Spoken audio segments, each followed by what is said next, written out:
Hello, good morning, everybody, or evening or afternoon, wherever you're tuning in from. Welcome to another amazing episode. And today's one is going to be super interesting. I'm so excited to get into this content. It is something a little bit different. We haven't had a dreamwork specialist on before. So, what we're going to be talking about is what your dreams are really telling you. And to help us out with this topic, we've got the wonderful Megan Mary, who is a dream worker specializing in analyzing women's dreams to promote transformative personal growth and enlightenment. She's the founder of Women's Dream Analysis and the Women's Dream Enlightenment podcast. She's an intuitive, introvert, mystic, and writer. After being diagnosed with 3 chronic illnesses, she experienced a spiritual awakening.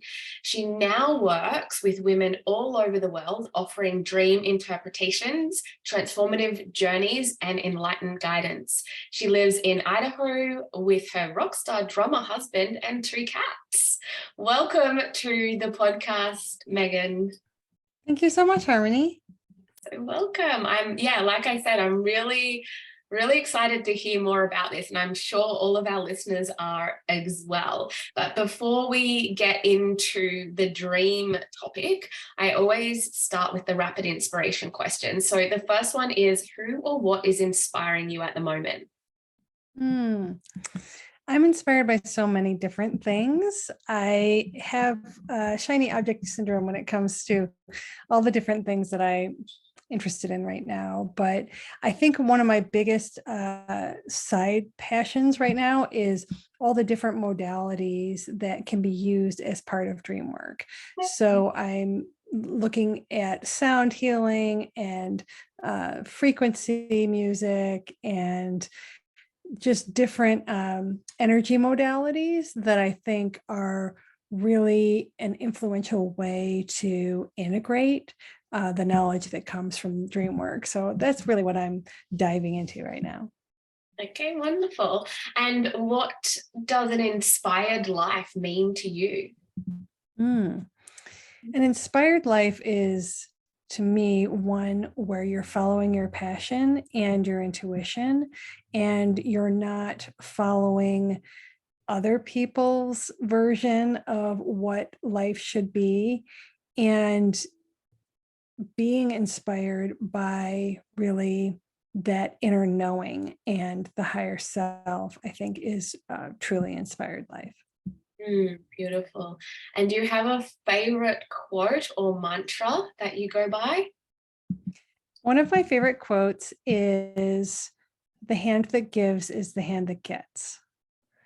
And my grandfather always said that, and it really instilled the values of generosity and reciprocity that I've carried through my life, really understanding that when you help others, that is how you can feel that you're really gifted yourself, because that wonderful feeling that you get when you're helping others. Beautiful. Well, as I mentioned, dreams fascinate me, and my children are always coming down and telling me about the dreams that they had. And and myself, my own dreams, or sometimes not dreaming. And it's just this whole other world out there that is also part of us and our subconscious and our conscious. But I'm sure you're going to enlighten us more about that later. So Megan, could you share with us how you personally got into dream work and what inspired you to focus on women's dreams specifically? Yeah, so when I was little, I always had recurring nightmares, but I also had recurring wonderful flying dreams. And I was always really curious what the dream world was, why we spent so much time there, what the purpose of it was, where we went when we dreamed, what they meant. And I was just always fascinated by anything that was, what I'll say, behind the veil: magical, mystical, esoteric, unknown, paranormal, whatever it might be. It really intrigued me. And the older I got, I still had those interests, but I kind of grew further and further away from my own intuition. And it wasn't until I really became very ill and was diagnosed with a whole bunch of different chronic illnesses, kind of all at once that I had to start really doing some inner work, because I knew that the doctors were working on my body, but they weren't necessarily helping me with the spirit and mind part. And so I started meditating on a regular basis. I started really receiving a lot of guidance through that form, and then also started listening to my dreams again. And when I did that, I got the definitive direction, really, that I needed to be doing this for myself, and I needed to be doing this out in the world. And I wasn't even really ready for that, planning on that. I had the courage to do that, but that was really what I was being told. And so I was like, okay, I'm going all in on this, and I'm going to do this. And what intrigued me so much about other women's, I wanted to share with other women their journey and my journey, but also once I found out that women's dreams are so different from men's dreams, that women can actually be high dream recallers, and that our estrogen and our hormones play a large part in our dreams. I was so intrigued with that, and felt that I really had something to contribute to help other women on their journey. That's so interesting. So can you share a little bit about how our hormones do impact our dreams? Because this is wonderful for me. I'm an Ayurveda women's health practitioner. I specialize in women's hormonal health and imbalances. And this is definitely something I haven't delved into. So yeah, I would love to hear more about that. Yes. So as our estrogen rises, our dream recall rises. And so conversely, as our estrogen falls, our dream recall can wane. And that can be throughout the cycle of the month, but it can also be through perimenopause, menopause, and so on. So whether you're supplementing with estrogen or not, and as you get older, that can affect your dream recall. And so I thought that was really fascinating, and also just the different ways that women remember their dreams in more detail, they record them differently than men, and the content the thematic themes seem to be different as well. And so it's really interesting to pay attention to kind of coincide the moon cycle or your own cycle with your dreams, and track in your journal where you're at with that, what phase the moon was in, what phase you might have been in, to kind of see the different themes and cadence of the dream stories that alternate depending on where your body is at that time. Wow, that is so fascinating. I love that. I'm definitely going to take note of that and yeah, see if I can see a pattern emerging with my dreams. Because like I said, sometimes you have these real life feeling dreams, and sometimes you feel like you've not had anything occur in the night other than just goes black and sleep, and then you wake up. So yeah, that's really interesting. I'm gonna look into that. Dreams they're often described as the mind's way of processing thoughts and experiences. But you take a deeper approach. So with your approach, what exactly is dream analysis, and how can it benefit women from understanding the messages of their dreams, since dreams can be so wild? Yes. So dream analysis at its core is really looking at dreams to analyze their content and their themes as, in my view, messages from the subconscious. And so I take a very mystic view on it. It's a combination of the traditional psychological approach with a lot of other esoteric philosophies mixed in that resonate with me in terms of the spiritual world and the dream world and our perception of reality. And so for me, I look at the dream as a story, essentially, a parable, if you will. And then all the parts and pieces, actions, people, settings, landscapes, and everything, I feel are very important, and that we don't want to diminish those details, because in those details combined with the mood of the dream, we really arrive at what I call a metaphorical message from that dream. So I have what I call the dream mirror method, and it's 4 steps that are memory, mood, mirror, and metaphor. And in that, we basically record the dream, we give it a title, and then we look at the mood that we had before we went to sleep, during the dream, and when we woke up. And then the mirror is where I pull out all of the people, places, elements, numbers, colors, actions, objects, every little detail, and then decode that into a language that tells the story of the dream as a metaphor for your waking life. Mhm.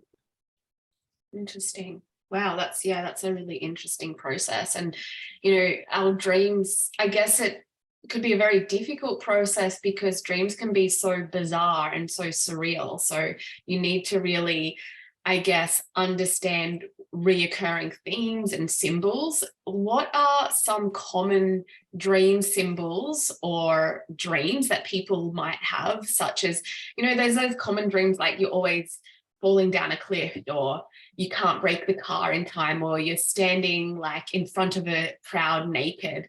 Like, how do these reoccurring dreams or reoccurring symbols play part in this? Like, what sort of like that overall meaning of those type of dreams?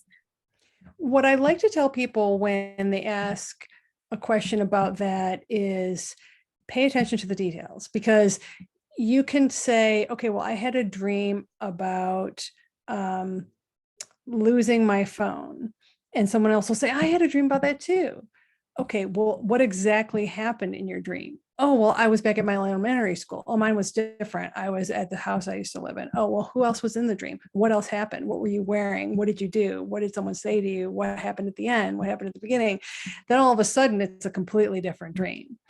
And so I feel that the dream dictionary approach and the one where we say, okay, these are archetypal common cultural themes, and therefore these types of dreams mean the same for everyone, is sort of a misleading technique, because I, like many other people, grew up looking in the dictionaries and trying to figure things out, and you'd end up having to pick one thing and look it up in the A to Z, and then you'd look up the next thing. And so you're just taking that little piece and you're not looking at the whole story, and you're not looking at all the parts that hold meaning for you. So that's going to then tell you, okay, well, a phone represents this, or a snake represents this. But to you, it may actually, your life story may tell you that it's something completely different. And so I think it's really important to personalize and customize that approach and ask questions that draw out the things that you're not saying, that you might not have even put in your dream record, that then allow you to see your own personal associations in the story, rather than trying to make that story fit into a compartmentalized, predefined theme that then gives you a predefined meaning. And do you think our dreams are our subconscious fears a lot of the time? Because we sometimes have like these dreams that are really uncomfortable to process and go through, and they're not exactly what will happen in our life, but it could be a fear, and how we can read into that and how we can work through that or understand it better. Yes, absolutely. And so it's not to say that we don't have commonalities in our dreams, because our fears have commonalities.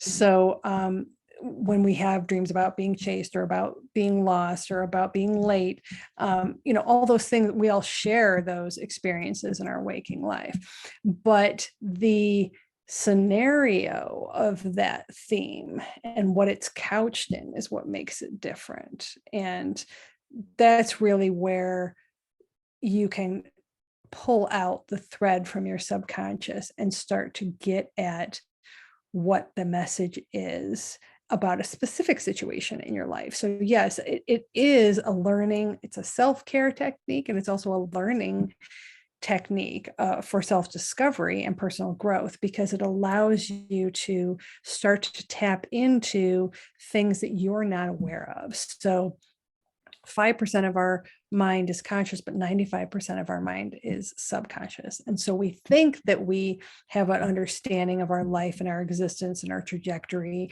but 95% of it is being informed by something we're not aware of, which is normally formulated from the time we were born till about age 7. And so there's a lot of things that we're carrying with us that we don't realize we are, that are informing our choices, that are informing our fears, which may be illusionary, right? And so a lot of what we struggle with in that inner world is revealed in the stories of the dreams. And by bringing it into the conscious and by pulling it from the inner world to the waking world, then we give an opportunity to integrate that knowledge so that we have a more holistic understanding of ourselves, which can very well then change our trajectory, change our understanding of ourselves. Mm. And you mentioned that dreams are a pathway to personal growth, which is, yeah, amazing, and self-care. Like, I fully understand that now that we're speaking, how that could be a process, because it really makes you look within yourself and what your subconscious mind is reflecting to you. Could you share an example of a dream analysis that led to a significant transformation in one of your clients' lives, so that our listeners can sort of see how that can happen for them? Mm-hmm.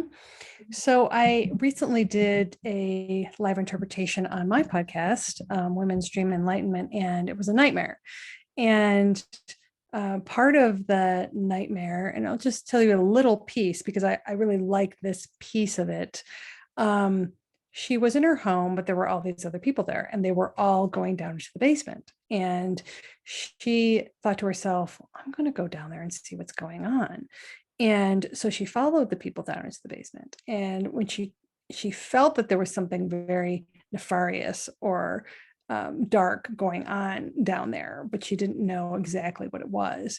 And when she got down there, she saw this woman that she recognized, that she knows in real life. And she said to her, I'm so glad that you're here. I feel so much better that knowing that you're here.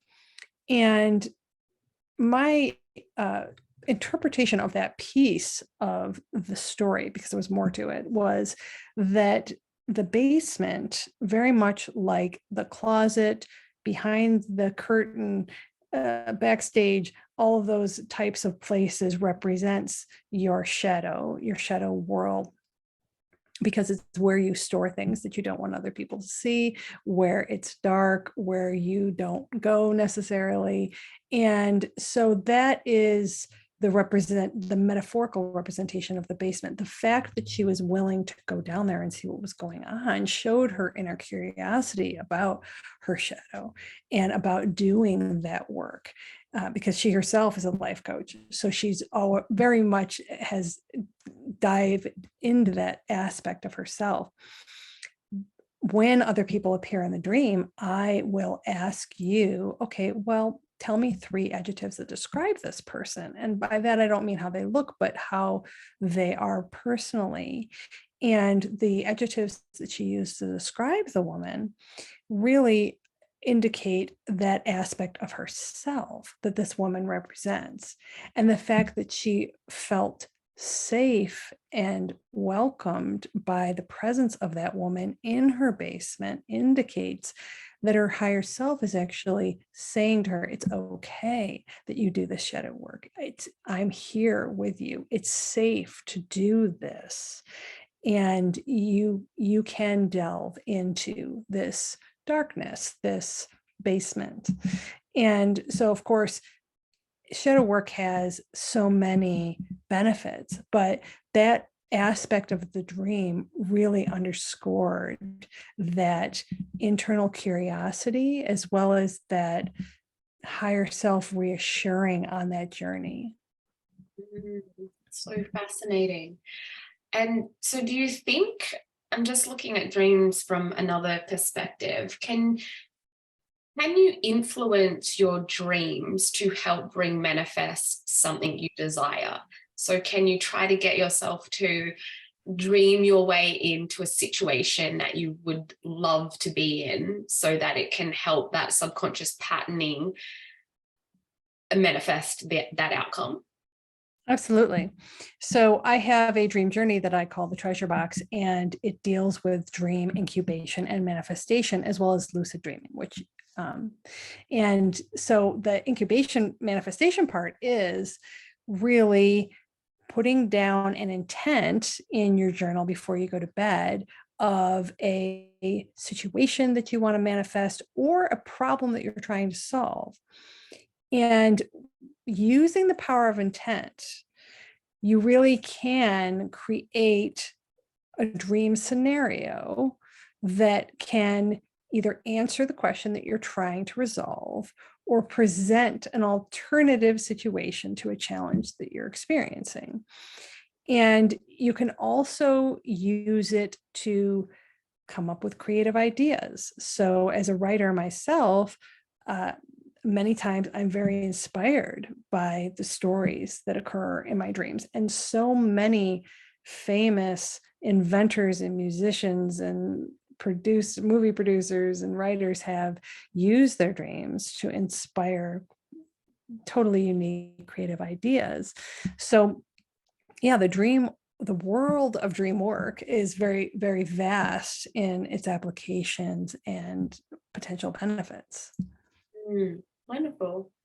I might try that one. Um, Yes.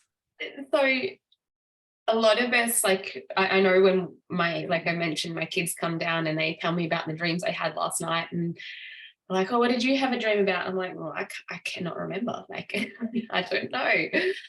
Do you have any tips or techniques to help people improve their dream recall and become more connected to the dream world so that they can start to analyze their dreams and look for those messages? Yes, definitely. So I have an online dream course on my site where the first part is all about dream recall because when I started doing this work, I realized that a lot of people have difficulty with that, which I was not aware of because I remember multiple ones most nights. And so to me, that was a surprise. But one of the things that I've worked on for many years is a practice of when I first wake up, not immediately getting up. So whether that involves hitting your snooze or just lying there for a few moments. And I really call that the middle world. And to me, that world between the waking and the sleeping world is a really magical world because you get a lot of ideas in that space and you still are sort of dreaming. So you get a lot of images and ideas. And when you're in that space, it's a great opportunity to do what I call thinking backwards. So instead of thinking forwards about, okay, what time is it? What do I have to do this morning? What do I have to do today? Think backwards about what you were just experiencing, who you might have just been talking to, what you were just concentrating on. Many times I find myself concentrating intently on something, trying to figure out something in my dream. And so it's much like when you walk into a room and you say, what did I come in here for? And you're kind of like, you lose your train of thought, but then you have to think, trace your thoughts backwards. And as you start to go backwards a little bit, then you go, oh, that's right. I was going to do that. And it's much like that. And the more you train yourself to do that, the more you can do that with your dreams. It's never well, sometimes it's instantaneous. You wake up, oh, I was having a dream. This was happening. But sometimes you just wake up and you go, nah, there's nothing there. And if you are still and you just wait and you really concentrate and you're patient, it'll come. You'll get a little hit about something. And that's when you start focusing on that thing for a few minutes. And then you will remember what happened before that and before that and before that.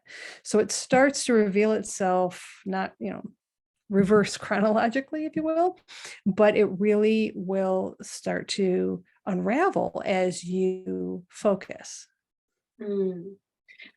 You mentioned that this work, like analyzing your dreams, helped you with your diagnosis when you were diagnosed with chronic illnesses. So can you share a little bit about your personal experience, how your dreams actually help you through that process? hmm So I started to record them. And when I started to record them, I started to realize that there was a lot of guidance in the stories, a lot of messages, if you will, different people and animals and characters showing up in different scenarios that to me really were very, very prophetic, very much telling me to explore this inner world, to dive deep into it and to embrace it. And it was also revealing a lot of my um, you know, blockages, fears, a lot of things that I was carrying with me very well holding in my body, probably, which because that can lead to dis-ease and thereby other conditions. And so when we're not in alignment in a wellness sense, then we can create all of this dysbiosis, right? Whether it's in our cell at a cellular level or an organ level. And so the more I paid attention to those, the more I could see the things that I was struggling with, the different options that I had, the guidance that was there for me, the support that was there for me.